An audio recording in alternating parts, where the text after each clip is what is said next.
Suffolk's time has come because it seems to me to fit in primarily with new factors that are arising, low carbon economy. I think Suffolk has a great opportunity to sit very comfortably into that theme. Adnams is special to Suffolk because it has a very local supply chain. It's a fairly significant business within the county. It has an economic impact. But beyond that, we are determined to take part in making Suffolk the greenest, the most vibrant, the most successful county in the UK. So, because we want to build social capital in Suffolk, one of the ideas that came up just yesterday is to have 10 green social enterprises across Suffolk. And there are loads of people who are really interested in Suffolk being the greenest county, and that one seems to have really flown. Sit people round a table who want one common aim, and you can achieve all sorts of exciting things. In Suffolk, we really have a true collaboration of like minds and common purpose, and that is truly unique in this country. I also think there's a growing awareness of communities, and I think Suffolk has had a real understanding of communities for a long time.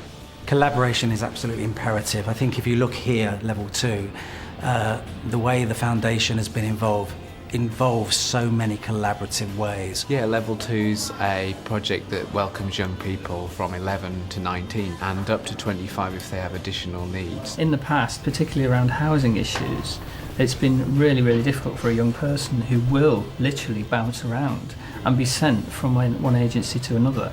Here, if they do get passed between agencies, it's just a case of twisting on the chair. We each got our own separate databases and they're not connected. And this is connecting them, we're actually talking to each other.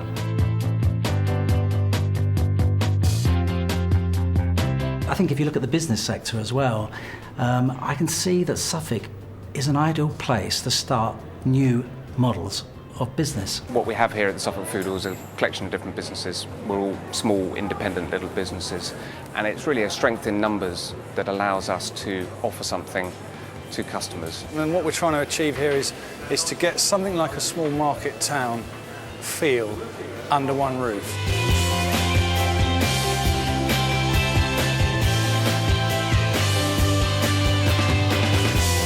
The next step, Lives We Lead New Horizons, will take the leadership collaborative that now exists, the collaboration of leaders across all 3 sectors, and take us forward into a much broader, more inclusive collaboration of many, many organisations and many employees. It can be done, but it needs men and women of vision, of goodwill to deliver it.